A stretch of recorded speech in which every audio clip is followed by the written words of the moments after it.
या ठिकाणी सर्व कार्यकर्त्यांसोबत आपण देखील महामानव डॉक्टर बाबासाहेब आंबेडकरांना अभिवादन करत आहात. काय नेमका संकल्प आहे महाराष्ट्राच्या दृष्टिकोनातून? येणारं वर्ष 14 तळ्याच्या सत्याग्रहाच्या अनुषंगानं समतेचा बंधुत्वाचा जो संदेश आहे तो काँग्रेस पक्ष येणाऱ्या वर्षभरामध्ये साजरा करणार आहे.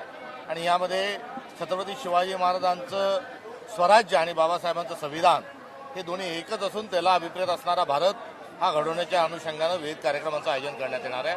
आज काँग्रेस पक्षाची महाराष्ट्रातील सर्व नेत्यांची आणि कार्यकर्त्यांची एक मेळावा झाला आणि मेळाव्यामध्ये 14 तळेचा सत्याग्रह, महात्मा ज्योतिबा फुलेंचा संघर्ष, महात्मा गांधींचं बलिदान आदी इत्यादी गोष्टींच्या अनुषंगानं एक प्रेरणा घेत असताना पुढे जाण्याचा निर्णय घेतला. तुषार गांधी हे देखील आमच्या या संकल्प मेळाव्यामध्ये सामील होते. उल्काताई महाजन या देखील त्या ठिकाणी प्रामुख्याने सहभागी होत्या. येणाऱ्या वर्षभरात हा साजरा करत असताना आज 14 तळ्याचं पाणी आमचे SC सेलचे सगळे जे अध्यक्ष आहेत ते इथून कलशामध्ये पाणी घेऊन जाणार आहेत आणि आपापल्या जिल्ह्यातील मोठ्या धरणात ज्यामुळे नागरिकांची पिण्याच्या पाण्याची तहान भागली, ज्यामुळे शेतीची सिंचन व्यवस्था निर्माण झाली, अशा सर्व महाराष्ट्रातील विविध सिंचन तलावांमध्ये पाणीपुरवठ्याच्या योजनेच्या धरणांमध्ये आम्ही हे पाणी त्या ठिकाणी सोडणार आहे. आणि समतेचा संदेश आज या 100 वर्षाच्या अनुषंगानं उपक्रमाच्या माध्यमातून त्याला अभिवादन करणार आहे आणि तो संदेश आम्ही घेऊन जाणार आहोत. खरात प्रकरण सध्या महाराष्ट्रात सुरू आहे. रुपाली चाकणकर यांच्यासोबत अनेक फोटो त्यांचे व्हायरल झाले.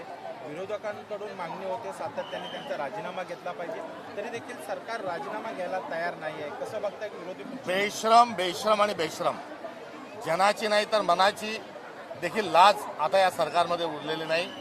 एक मंत्री एक्का दुरी तिरी रमी विधानभवनात खेळतो. एक मंत्र्याच्या आईच्या नावावर लायसन असतं, तिथे डान्स बारमध्ये बारबाला नृत्य करतात.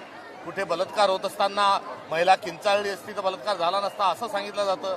आणि या सर्वांमध्ये आता मला पहा आणि पानफुल व्हा असं ज्यांचा एकंदरीत कारकीर्द आहे अशा महिला आयोगाच्या अध्यक्षा एरवी आरोपींना वाचवण्याकरता त्या धावत जातात. मग ते हागवणे प्रकरण असो अथवा डॉक्टर मुंडे यांचं प्रकरण असो, या सर्व प्रकरणातून जी आरोपीची पाठराखण करण्याची जी त्यांची सवय होती यावेळेस तर कडेलोट झालेला आहे. आणि थेट आरोपामध्ये सहभाग, आरोपीशी कुठेतरी गटामध्ये सहभागी असल्याचं देखील या निमित्तानं आम्ही त्यांच्यावर आरोप करत आहोत. त्यांना तात्काळ बरखास्त करावं ही देखील आमची मागणी आहे. मात्र भारतीय जनता पक्ष हा वॉशिंग मशीन आहे आणि या वॉशिंग मशीनमध्ये सर्वांना क्लीन चिट दिला जाते. तशीच क्लीन चिट या प्रकरणामध्ये आरोपीला, त्या खरात नालायकाला आणि त्याची पाठराखण करणाऱ्या चाटण काकणकरांना देखील कुठेतरी क्लीन चिट देऊन सरकार मोकळं देईल. विरोधी पक्षातले नेते या प्रकरणात बोलल्यावर थेट धमकीचा फोन येतात, असा गंभीर आरोप जो आहे तो सुषमा अंधाऱ्याने केला. स्वतः म्हणतात की मला 8 फोन आले धमकीचे. ह्या धमकी आणि ट्रोलिंग हा या सरकारचा आणि या भारतीय जनता पक्षाचा आणि त्यांच्या मित्र पक्षांची ही एक मोठं ऑपरेंडी आहे.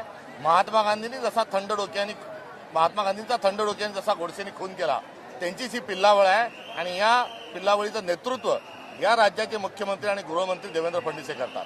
बारामतीची पोटनिवडणूक जाहीर झालेली आहे. तुमच्या पक्षाकडनं काय भूमिका असेल? बिनविरोध होईल की त्या ठिकाणी उमेदवार दिला जाईल? राष्ट्रवादी काँग्रेस पक्षाकडे ही जागा आहे. मागच्या आघाडीतील दोन्ही निवडणुका लोकसभा आणि विधानसभा या तुतारी चिन्हावर राष्ट्रवादीने लढलेल्या आहेत.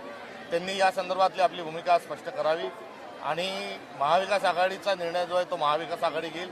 काँग्रेस पक्षाची एकंदरीत त्या संदर्भातली जी भूमिका आहे ती भूमिका ही आहे की राष्ट्रवादींनी ताबडतोबीने त्या संदर्भात आपली भूमिका स्पष्ट करावी. ते जर लढत नसतील तर इतर जे पर्याय आहे त्या पर्यायाच्या अनुषंगानं विचार करतात. काँग्रेसला ही जागा सोडलं तर काँग्रेस लढेल? हो, आता इतर पर्यायामध्ये तो एक पर्याय आहे, त्याचा विचार काँग्रेस करू शकते.